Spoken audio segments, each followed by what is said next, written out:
आज हम आपके लिए एक टॉपिक लाए हैं जो 11th और 12th दोनों के लिए इम्पोर्टेंट है। वैसे ये बेसिकली ये जो टॉपिक है ये 11th का है, लेकिन ये 11th में टॉपिक है तो 11th वाले बच्चों को तो पढ़ना ही है, लेकिन ये टॉपिक 12th से भी रिलेटेड है क्योंकि जब ये टॉपिक हम लोग 12th में स्पेशली सिलेबस में नहीं है लेकिन टॉपिक्स के बीच में कहीं पे भी इंट्रोड्यूस हो जाता है। टॉपिक का जो नाम है हमारा, आप बोर्ड पे देख पा रहे हैं, लिखा हुआ है डायमेंशनल एनालिसिस या फिर विमीय विश्लेषण। तो ये 11th में फिजिक्स का टॉपिक है, चैप्टर है जो हम लोग पढ़ने जा रहे हैं आज, और ये 12th वाले बच्चों के लिए भी उतना ही इम्पोर्टेंट है जितना 11th के बच्चों के लिए इम्पोर्टेंट है, क्योंकि ये जो टॉपिक है ये दोनों के 11th में तो एग्जाम में सीधे से क्वेश्चन ही आते हैं, लेकिन 12th में टॉपिक के बीच में कहीं भी ये पूछ दिया जाता है। तो मैंने आपके सामने एक चार्ट बना रखा है, इसमें आप देख पा रहे होंगे कि भौतिक राशियां लिखी हुई हैं, मात्रक लिखे हुए हैं और सिंबल्स कुछ लिखे हुए हैं। तो यहाँ पे भौतिक राशियां आप देख पा रहे हैं 7 लिखी हैं, वैसे 9 होती हैं, रेडियन और स्टेरेडियन, मैंने 7 यहाँ पर लिखी हुई हैं। और उसमें आप देख पा रहे हैं कि सबसे पहले लिखा हुआ है लेंथ, जिसको हम लोग लंबाई बोलते हैं, और इसका जो मात्रक है वो मीटर है, और इसका जो सिंबल है वो स्मॉल m से इसको डिनोट करते हैं। फिर जो सेकंड नंबर पे आप देख पा रहे हैं लिखा हुआ है मास, सेकंड मास का होता है द्रव्यमान, और इसका जो मात्रक है वो है किलोग्राम, और जो सिंबल है जो किलोग्राम को हम शॉर्ट में डिनोट करते हैं वो सिंबल डिनोट करते हैं हम इसको केजी से। जो थर्ड है हमारा, थर्ड जो हमारा है वो है टाइम, जिसको हम लोग बोलते हैं समय, इसका यूनिट जो है वो सेकंड है, और इसको सिंबल हम स्मॉल s से डिनोट करते हैं। जो फोर्थ है वो है हमारा टेम्परेचर, जिसको हम लोग बोलते हैं ताप, और इसका यूनिट होती है केल्विन, और जिसको हम लोग डिनोट करते हैं K से। उसके बाद है इलेक्ट्रिक करंट, जिसको हम लोग बोलते हैं वैद्युत धारा, इसका मात्रक है एम्पियर, जिसको हम लोग कैपिटल A से डिनोट कर देते हैं। उसके बाद है लुमिनस इंटेंसिटी, जिसको हम लोग बोलते हैं ज्योति तीव्रता, और ये है आपका मात्रक, इसका है कैंडेला, इसको हम लोग शॉर्ट जो सिंबल्स नोट करते हैं वो है CD। और बच्चों अमाउंट ऑफ सब्सटेंस जो कि होता है पदार्थ की मात्रा, इसकी जो यूनिट है वो है मोल, और MOL मोल, और जब सिंबल में लिखते हैं तो MOL लिख देते हैं। तो ये बेटा आपको ये लर्न रखने हैं 7 फिजिकल क्वांटिटीज, उनके यूनिट्स एंड सिंबल। जिन्होंने 9th में आपने इसको पढ़ा होगा फर्स्ट टाइम, 9th में, 10th में, 11th एंड 12th, तो ये आप लगभग सभी को याद ही होंगे। मैंने एक बार आपको रिवाइज करा दिया है। इसका यूज कैसे होगा हम लोग अभी आगे पढ़ेंगे। विमीय विश्लेषण, किसी भी भौतिक राशि का विमीय सूत्र हम लोग लिखेंगे, तो विमीय सूत्र डायमेंशन फॉर्मूला किसी भी फिजिकल क्वांटिटी का कैसे लिखते हैं वो हम आपको बताएंगे। उसके पहले हम छोटी सी चीज आपको एक छोटा सा टॉपिक बता देना चाहते हैं। आपने पढ़ा होगा भौतिक राशियां 2 प्रकार की होती हैं। एक आपने पढ़ी होगी सदिश राशियां,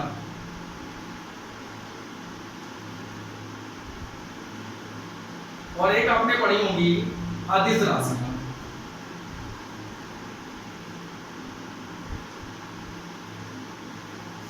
तो आपने 2 तरीके की भौतिक राशियां पढ़ी होंगी फिजिकल क्वांटिटीज, सदिश राशियां और अदिश राशियां। सदिश राशियां यानी वेक्टर क्वांटिटीज एंड अदिश राशियां यानी स्केलर क्वांटिटीज। ये 2 राशियां आपने पढ़ी होंगी, vector quantities and scalar quantities. तो हम थोड़ा सा आपको इंट्रो दे देते हैं, इसका आपको पता होंगी ये, तो मैं इंट्रो दे देता हूं कि जो वेक्टर क्वांटिटीज या सदिश राशियां वो राशियां होती हैं जिनमें magnitude and direction, magnitude means परिमाण, डायरेक्शन मींस दिशा, यानी जिन भौतिक राशियों में परिमाण और दिशा, मैग्नीट्यूड एंड डायरेक्शन दोनों होती हैं, उनको वेक्टर क्वांटिटीज या फिर सदिश राशियां बोलते हैं। दूसरी हमने लिख रखी है यहाँ पर अदिश राशियां। तो अदिश राशियां वो राशियां होती हैं बच्चों जिसमें केवल परिमाण होता है, दिशा नहीं होती। तो अदिश राशियां में केवल मैग्नीट्यूड होता है, डायरेक्शन नहीं होती।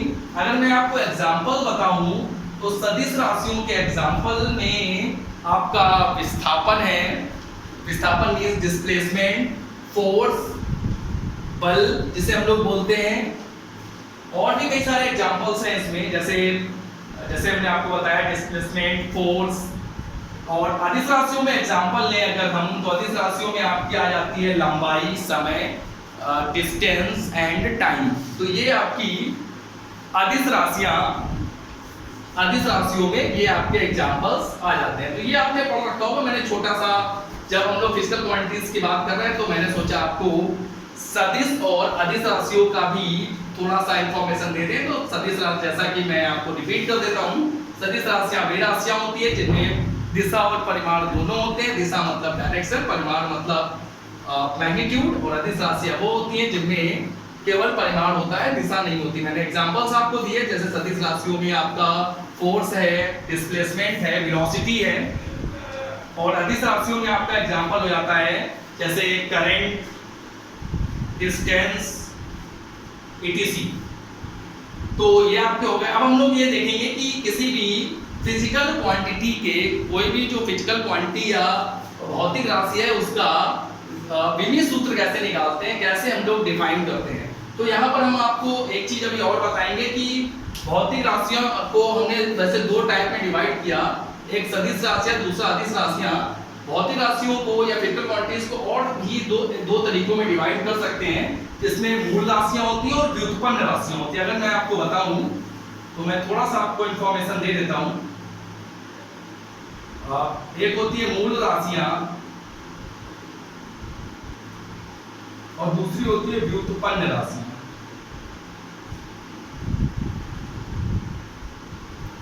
एक होती है आपकी मूल राशियां और दूसरी होती है व्युत्पन्न राशियां। मूल राशियां मैंने आपको यहाँ, मूल भौतिक राशियां मैंने यहाँ पे आपको लिख दी हैं। इन मूल भौतिक राशियों को अगर हम लेफ्ट करते हैं, छोड़ दें, तो इसके अलावा जितनी भी भौतिक राशियां हम लोग पढ़ते हैं फिजिक्स में, किसी भी क्लास, किसी भी लेवल पे, तो वो सारी व्युत्पन्न राशियों में आती है। जो मूल राशियों को या फंडामेंटल फिजिकल क्वांटिटीज को छोड़ दिया जाए, तो उनके अलावा जितनी भी भौतिक राशियां होंगी वो सारी व्युत्पन्न राशियों में आएंगी। तो हम लोग एक एक करके देखेंगे कि किसी भी व्युत्पन्न राशि का विमीय सूत्र कैसे निकालते हैं। तो इनका विमीय सूत्र निकालना हम लोग सीखेंगे अब। तो विमीय सूत्र कैसे निकालना है वो हम बच्चों हम लोग देखते हैं। किसी भी भौतिक राशि का विमीय सूत्र कैसे निकालते हैं, डायमेंशन फॉर्मूला आपके सामने हमने कुछ फिजिकल क्वांटिटीज लिखी हैं जिनको हम लोग, जैसे यहाँ पर क्षेत्रफल, आयतन, वेग, त्वरण, बल, कार्य, शक्ति। क्षेत्रफल यानी एरिया, आयतन वॉल्यूम, वेग वेलोसिटी, त्वरण एक्सेलरेशन, बल फोर्स, कार्य वर्क, शक्ति पावर। तो हम लोग एक करके देखते हैं कि कैसे विमीय सूत्र निकालते हैं। तो मैं आपको थोड़ी सी इंफॉर्मेशन दे सकता हूँ कि जैसे कहीं भी यूनिट, सबसे पहले डायमेंशन फॉर्मूला जब भी हम लोग निकालते हैं, सबसे पहले उस फिजिकल क्वांटिटी की यूनिट निकाल देते हैं। यूनिट से फिर हम लोग यूनिट, पहले हम फिजिकल क्वांटिटी जो भी गिवन होती है, पहले हम उसकी यूनिट आइडेंटिफाई करते हैं। आफ्टर दैट हम यूनिट को डायमेंशन फॉर्मूले में कन्वर्ट करते हैं। तो यूनिट जो हमारी है, जैसे हमारी यूनिट होती है मीटर, सेकेंड, किलोग्राम। तो मीटर जो यूनिट है इसको हम लोग एल से डिनोट करेंगे, सेकेंड यूनिट है इसको टी से डिनोट करेंगे, और केजी जो यूनिट है इसको हम लोग एम से डिनोट करेंगे। वैसे और भी होती है, हम लोग पहले इन तीन को देखते हैं, बाकी जो आएगी आगे हम उसको देखेंगे। तो क्षेत्रफल अगर आपने पढ़ा होगा, तो क्षेत्रफल आपने पढ़ा होगा लंबाई गुणे चौड़ाई। तो जो क्षेत्रफल आपने पढ़ा है वो आपने, क्षेत्रफल जो आपने पढ़ा है वो आपने पढ़ा है लंबाई गुणे चौड़ाई। और अगर हम लंबाई गुणे चौड़ाई की बात करें तो लंबाई का मात्रक भी मीटर होता है और चौड़ाई का मात्रक भी मीटर होता है। तो अगर आप इसको देखेंगे तो ये बन जाएगा मीटर स्क्वायर। और अगर आप मीटर में देखेंगे तो मीटर को एल से डिनोट करते हैं। तो जब हम मीटर को एल से डिनोट करते हैं तो ये आपका हो जाएगा मीटर एल, मीटर स्क्वायर यानी एल स्क्वायर। तो आप पहले ब्रैकेट के ऊपर स्क्वायर लगा के फिर अंदर या इस तरीके से कर सकते हैं। तो आप इसको लिख सकते हैं एल स्क्वायर। आप इसको और भी थोड़ा सा चेंज कर सकते हैं, आप अगर चाहें इसको तो इसको इस तरीके से भी डिनोट कर सकते हैं M zero L square T zero. मतलब आप अगर चाहें तो इसको एम एल टी तीनों में लिख सकते हैं डायमेंशन को। ये भी राइट है, ये भी राइट है। आप ये एम एल टी तीनों के फॉर्म में, ये केवल एल के फॉर्म में। तो आप ओनली एल स्क्वायर या फिर M not M power zero L square T power zero, इस तरीके से। अगर हम आयतन की बात करें तो ये होता है लंबाई गुणे चौड़ाई गुणे ऊंचाई। ये हमारा आयतन होता है लंबाई गुणे चौड़ाई गुणे ऊंचाई। तो आपको पता है लंबाई का मात्रक भी मीटर, चौड़ाई का मात्रक भी मीटर, ऊंचाई का मात्रक भी मीटर। तो मीटर मीटर मीटर 3 बार होगा। तो metre into metre means metre cube. तो आप जान रहे हैं मीटर क्यूब का मतलब हो जाएगा L क्यूब, तो ये आपका बन जाएगा L क्यूब। इसके बाद अगर हम आते हैं वेग पे, तो वेग का मात्रक, वेग का सूत्र आपने पढ़ा होगा विस्थापन बटे समय अंतराल, विस्थापन बटे समय अंतराल, ये आपने पढ़ा होगा वेग। तो वेग का मात्रक, वेग का सूत्र आपने पढ़ा होगा विस्थापन बटे समय अंतराल। अब अगर हम इसको सॉल्व करें तो वेग है विस्थापन बटे समय अंतराल, तो विस्थापन या दूरी दोनों का मात्रक ही मीटर होता है, तो ये हो जाएगा मीटर, वो विस्थापन का मात्रक भी मीटर होता है, दूरी का मात्रक भी मीटर होता है। और अगर हम समय अंतराल की बात करें, समय का मात्रक सभी को पता है कि जो समय का मात्रक होता है वो सेकेंड होता है। तो अगर यहाँ पर हम आगे इसको सॉल्व करें तो मीटर को लिखेंगे हम लोग L और समय को लिखेंगे T। तो आप इसका फॉर्मूला जब बनाएंगे तो ये T जाएगा ऊपर, तो जब इसको आप सॉल्व करेंगे तो ये LT, और आपको पता है आपने मैथमेटिक्स में पढ़ा होगा कि जब हम किसी चीज को, जैसे न्यूमरेटर को डिनोमिनेटर में या फिर डिनोमिनेटर को न्यूमरेटर को, मींस अंश को हर में या हर को अंश में ले आते हैं तो पावर का साइन चेंज हो जाता है।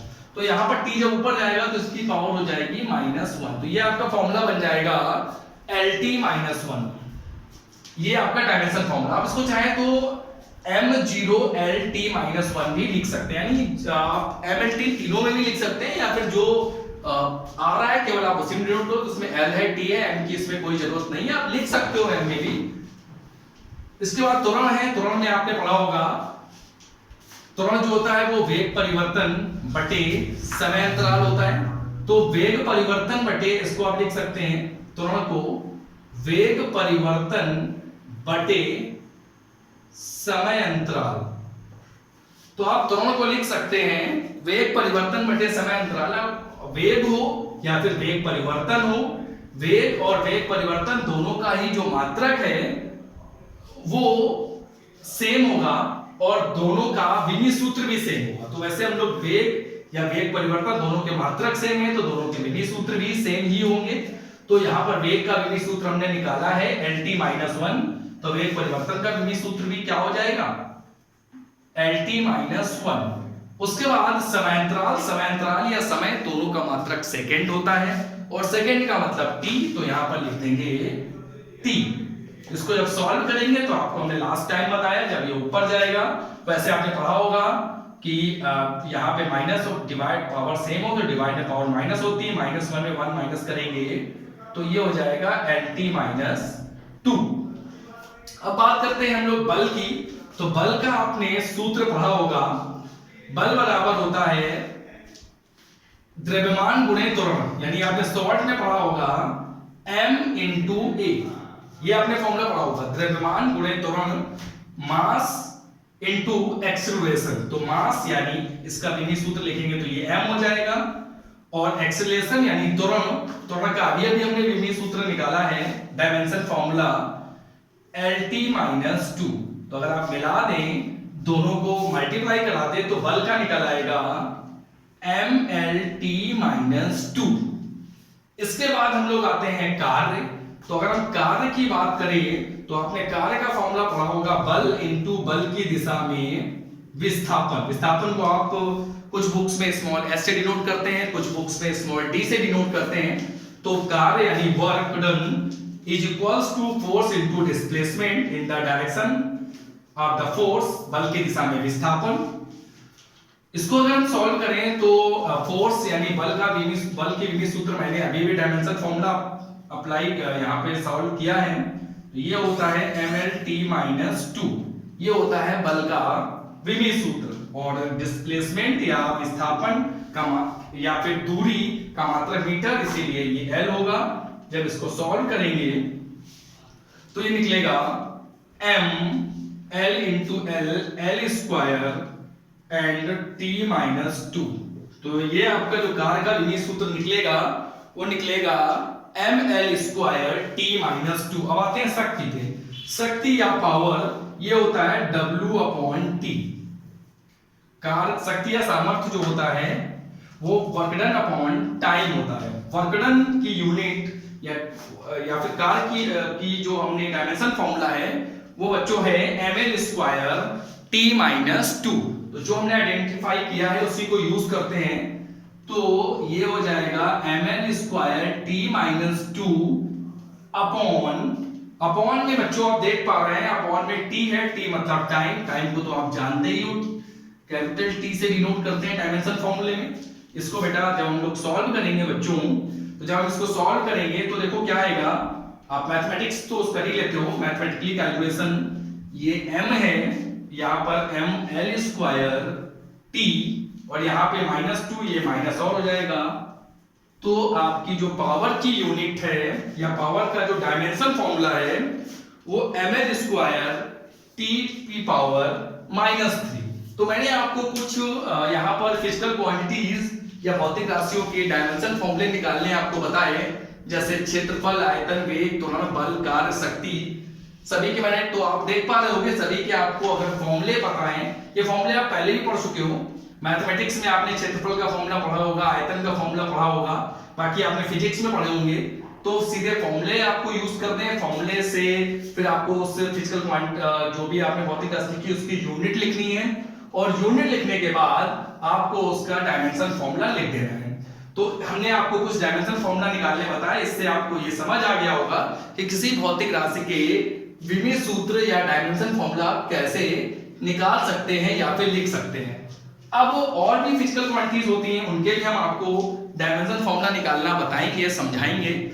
इसके पहले हम लोग ये देख लेते हैं कि जो डायमेंशन फॉर्मूला है ये हम लोग पढ़ते क्यों हैं और इसका यूज क्या है। तो हमारे सिलेबस में जब आप 11th में पढ़ते हैं तो डायमेंशन फॉर्मूले के 3 यूजेस हमें पढ़ने हैं। डायमेंशन फॉर्मूला यही जो हमने निकाले इसके 3 यूजेस हैं। सबसे पहला यूज जो हमें इसका पढ़ना है वो है एक पद्धति के मात्रकों को दूसरी पद्धति के मात्रकों में बदलना। यानी एक पद्धति के मात्रक को दूसरे पद्धति के मात्रकों में हम डायमेंशन फॉर्मूला या विमीय विश्लेषण विधि द्वारा बदल सकते हैं। एक पद्धति के मात्रक को दूसरे पद्धति के मात्रकों में, एक पद्धति से दूसरे पद्धति का मतलब आपने मात्रक पद्धतियां पढ़ी होंगी। तो जैसे बल का मात्रक न्यूटन भी होता है और डाइन भी होता है। तो क्वेश्चन इसमें ये आता है कि जैसे आपने पढ़ा होगा 1 न्यूटन में 10⁵ डाइन होते हैं। तो अब यहाँ क्वेश्चन ये आता है कि 1 न्यूटन को डाइन में चेंज करो विमीय विश्लेषण विधि द्वारा। डायमेंशन एनालिसिस से आप कैसे 1 न्यूटन को डाइन में कन्वर्ट करेंगे, तो ये हम लोग सीखेंगे।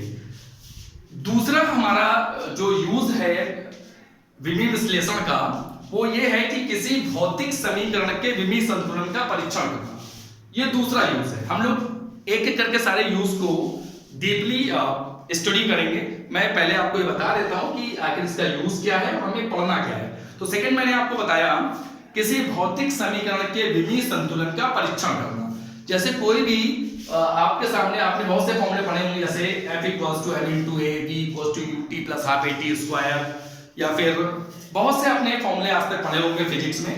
तो विमीय विश्लेषण विधि द्वारा हम ये चेक कर सकते हैं डायमेंशन एनालिसिस मेथड से कि ये जो फॉर्मूला फिजिक्स का है ये सही है कि नहीं है।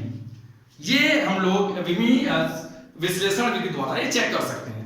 और तीसरा हमारा जो सबसे इंपॉर्टेंट यूज है विमीय विश्लेषण का वो ये है कि विभिन्न भौतिक राशियों में संबंध स्थापित करना। इस मेथड से हम लोग विभिन्न भौतिक राशियों में संबंध स्थापित कर सकते हैं।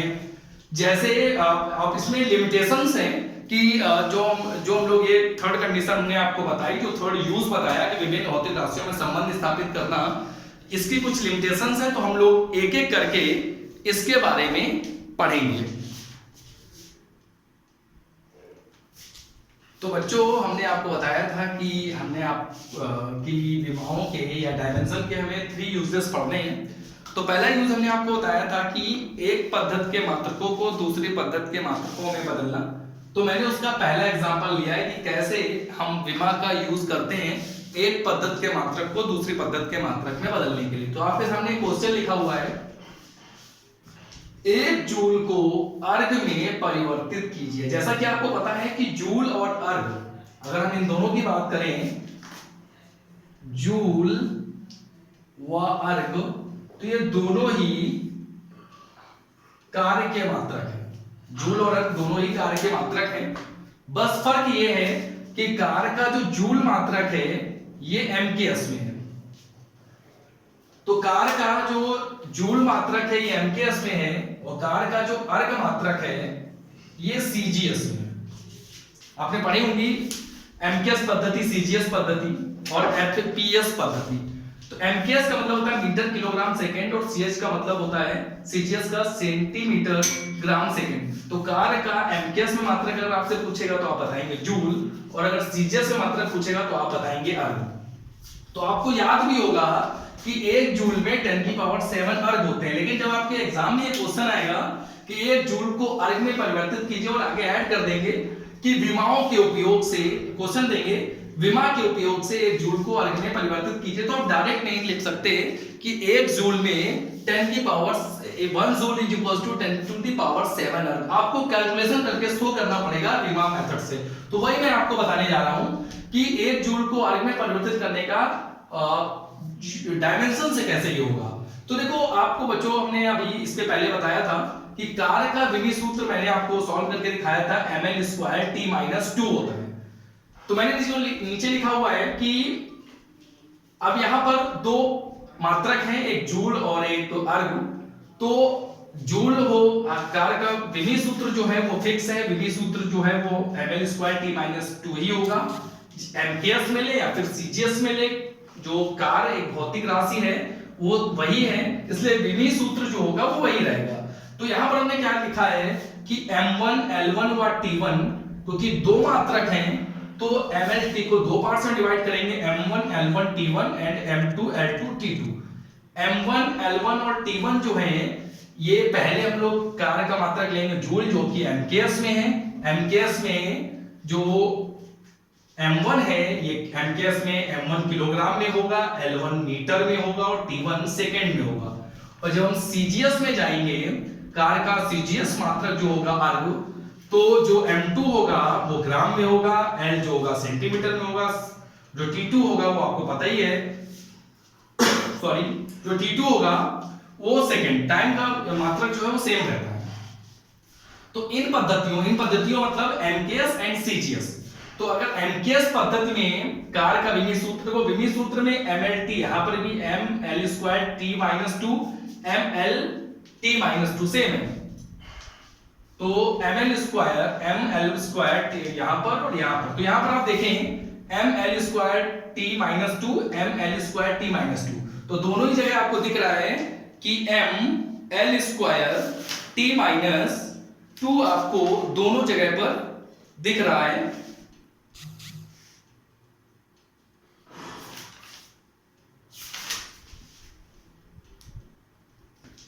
तो यहां पर बच्चों मैंने क्या किया कि जो आपका कार्य है उसका विमी सूत्र लिखा हुआ है, वही विमी सूत्र यहां पर है, वही यहां पर है। बस फर्क ये है कि 2 पद्धतियां थी हमारे पास, एमकेएस और सीजीएस। तो जो एमकेएस पद्धति है उसमें 1-1-1 हमने यूज कर लिया है, और जो सीजीएस पद्धति है उसमें 2-2-2, क्योंकि m1 l1 और t1 का जो मतलब है ये किलोग्राम मीटर सेकेंड, और यहां पर ग्राम सेंटीमीटर एंड सेकेंड। अब हमने मान लिया कि यहां पे लिखा हुआ 1 जूल, तो यहां पे हमने मान लिया कि एमकेएस में जो आंतरिक मान है वो n1 है, और सीजीएस में जो आंतरिक मान है वो n2 है। और आप बेसिकली देखें तो एमकेएस में तो आंतरिक मान की वैल्यू 1 दी हुई है, एमकेएस में, सीजीएस में हमें आंतरिक मान यानी n2 की वैल्यू निकालनी है। तो कैसे लिखेंगे?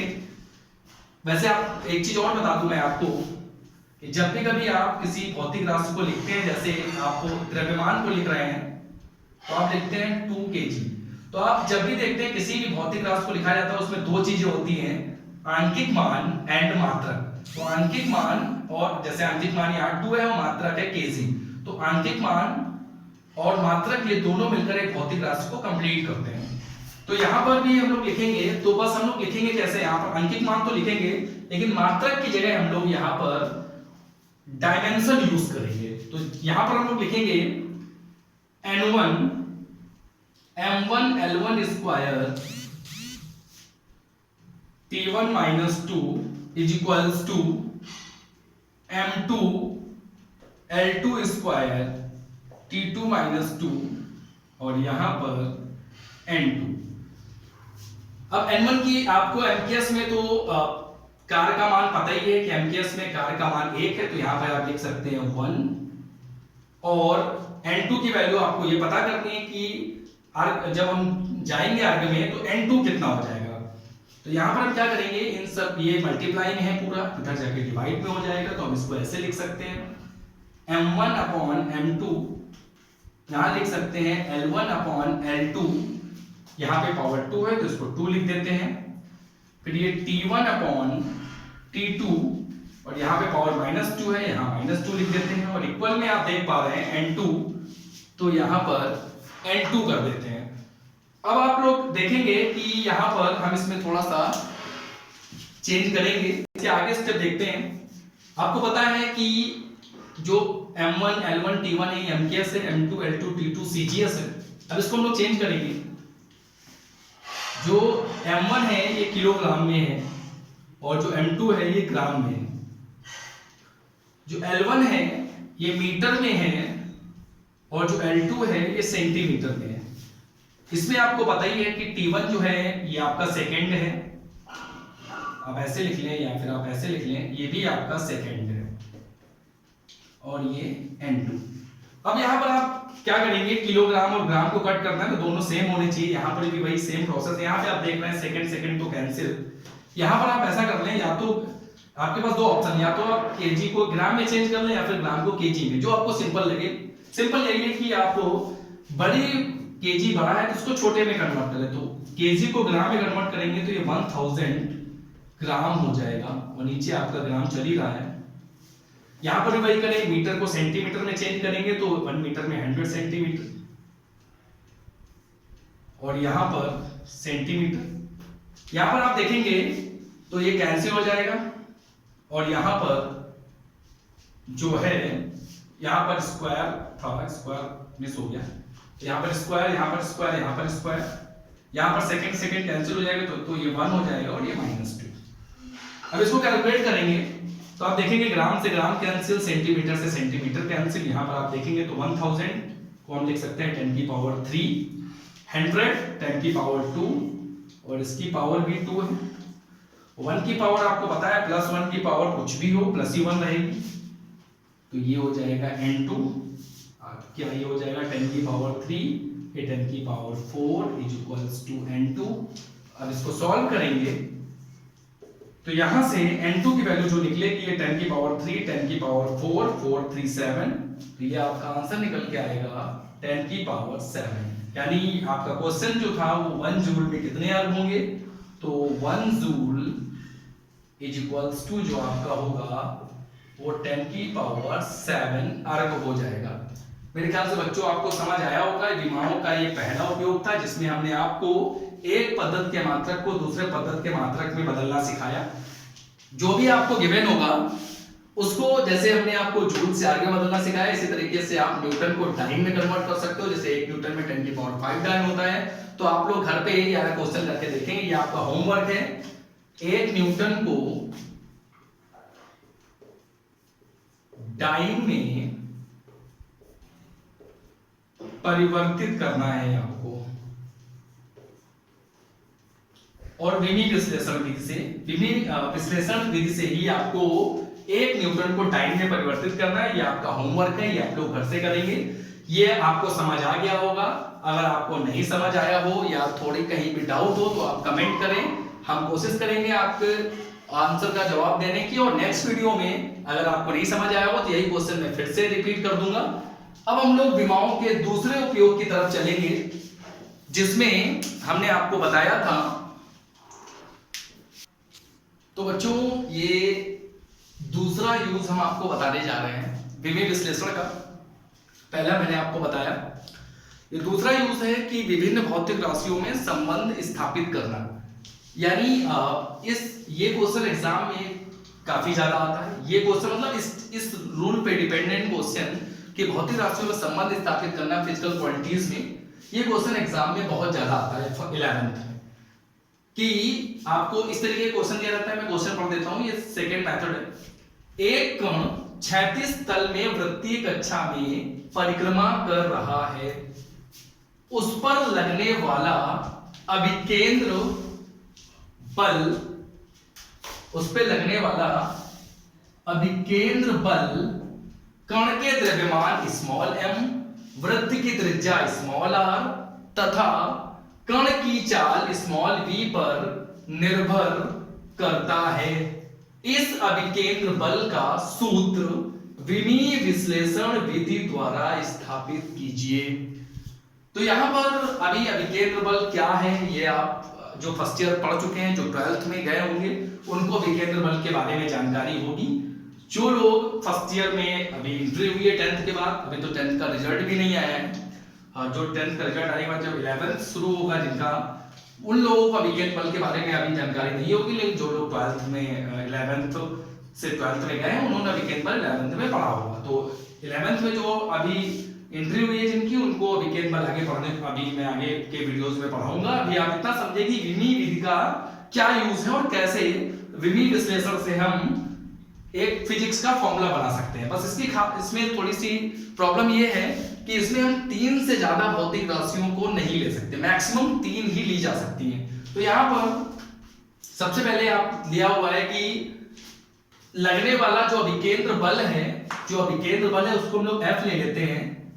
जो लगने वाला अभिकेंद्र बल है वो किस पे निर्भर कर रहा है, कण के द्रव्यमान m पर।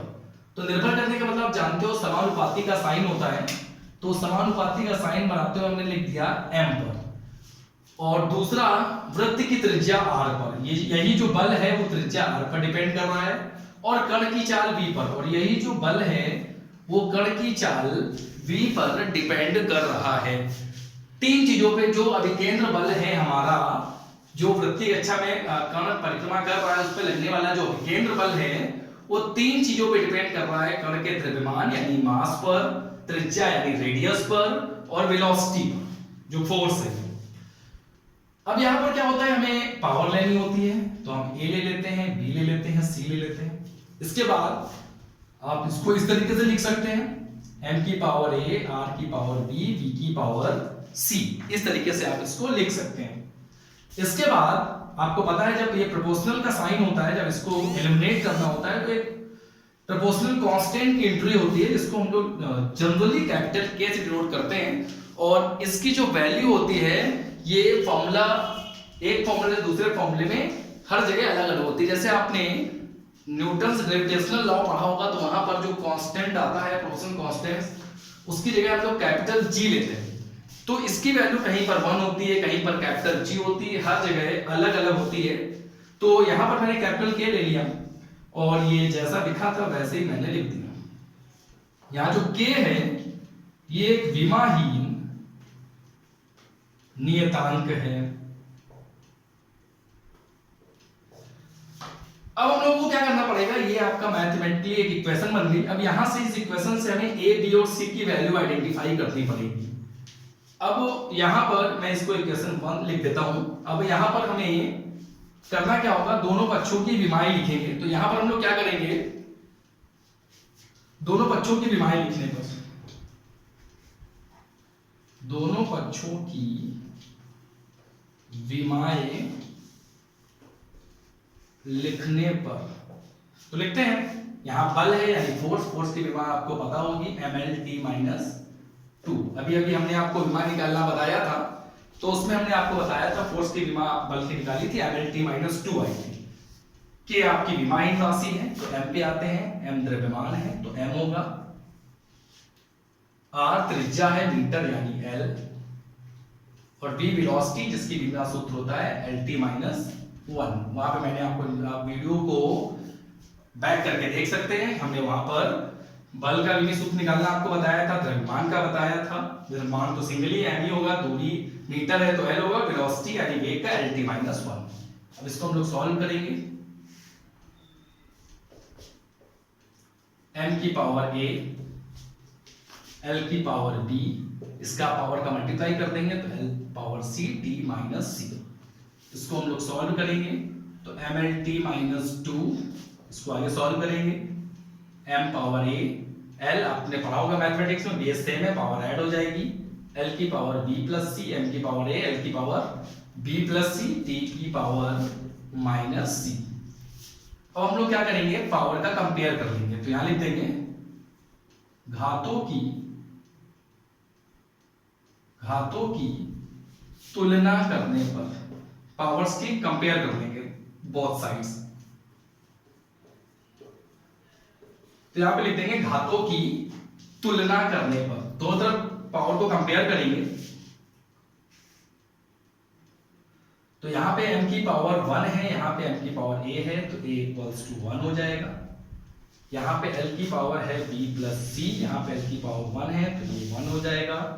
यहाँ t की पावर माइनस c है, यहाँ पर t की पावर माइनस 2 है, तो यहाँ 1a, तो a की value 1, b plus c equals to 1, minus c minus 2। Same l m की पावर को कंपेयर करेंगे, l की पावर को कंपेयर करेंगे, t की पावर को कंपेयर करेंगे, तो ये कैंसिल हो जाएगा।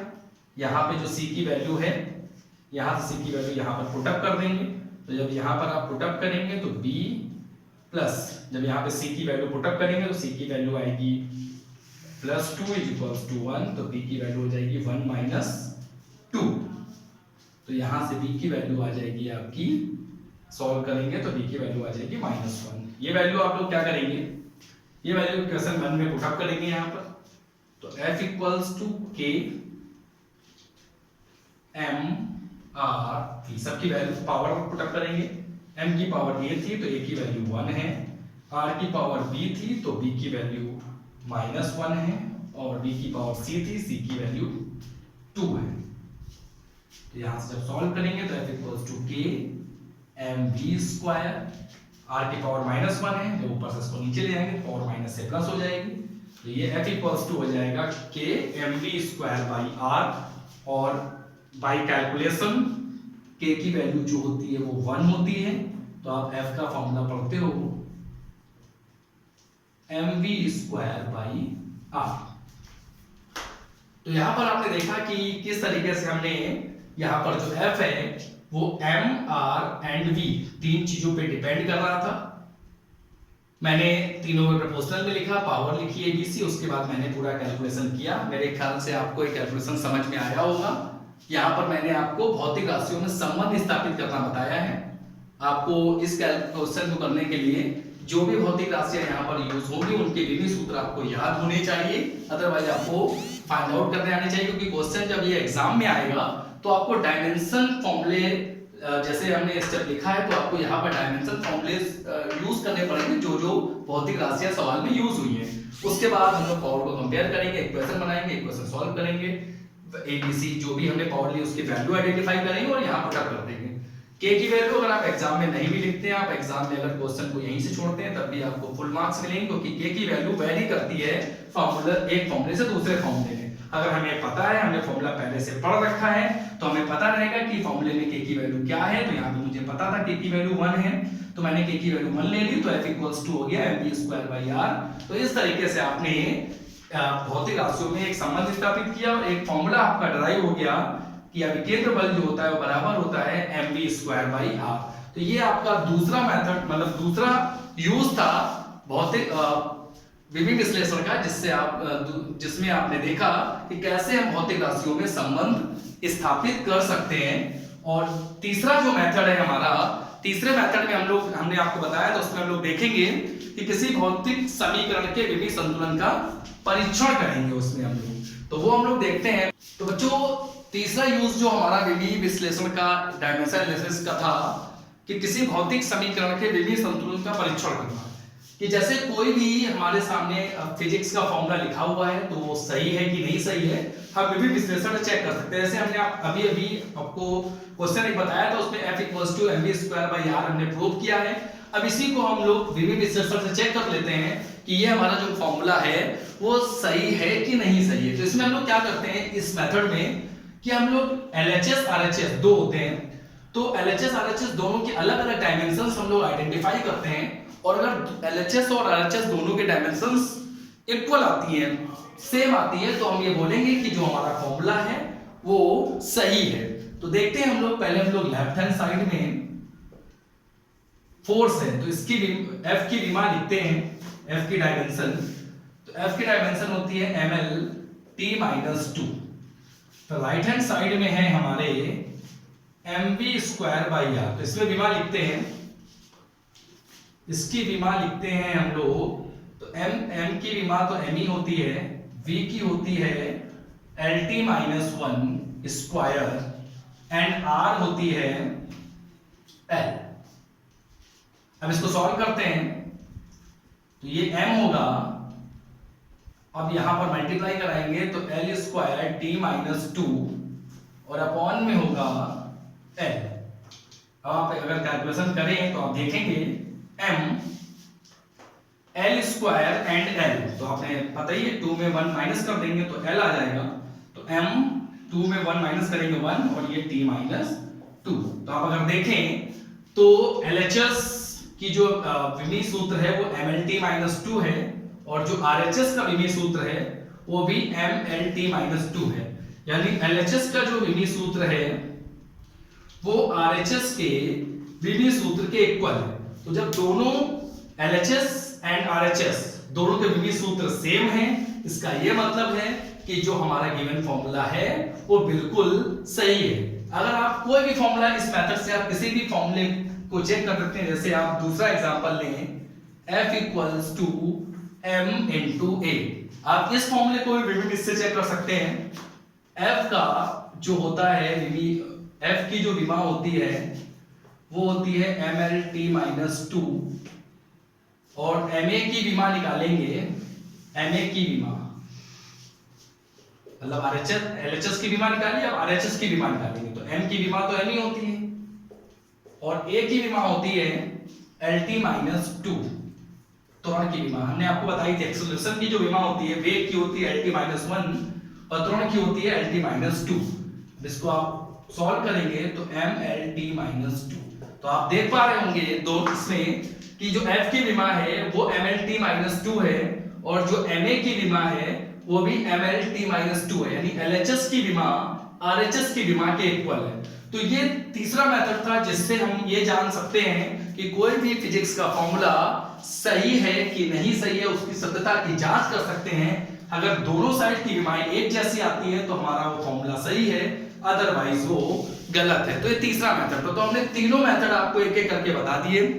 एक था एक पद्धति के मात्रकों को दूसरे पद्धति के मात्रकों में बदलना, दूसरा हमने आपको बताया विभिन्न भौतिक राशियों में संबंध स्थापित करना और तीसरा हमने आपको बताया किसी भौतिक समीकरण के विमीय संतुलन का परीक्षण करना। इसमें सबसे ज्यादा जो 11th में एग्जाम में आता है वो आता है कि विभिन्न भौतिक राशियों के में संबंध स्थापित करना। वैसे आपके लिए तीनों इंपॉर्टेंट है और तीनों हमने आपको अच्छे से बता दिया। अगर आपको कहीं भी किसी भी क्वेश्चन में कोई डाउट है किसी भी टॉपिक में तो आप कमेंट करके पूछ सकते हैं। अगर आपको ऐसा लग रहा है कि आपको कोई चीज बिल्कुल नहीं समझ आई है तो आप कमेंट करके हमें बता सकते हैं। अगर हमें ऐसा लगेगा कि ज्यादातर बच्चों के साथ अगर यही प्रॉब्लम है तो इसी वीडियो को या उन क्वेश्चंस को मैं दोबारा से किसी वीडियो में लाऊंगा ताकि आप लोग उसको अच्छे से समझ पाएं।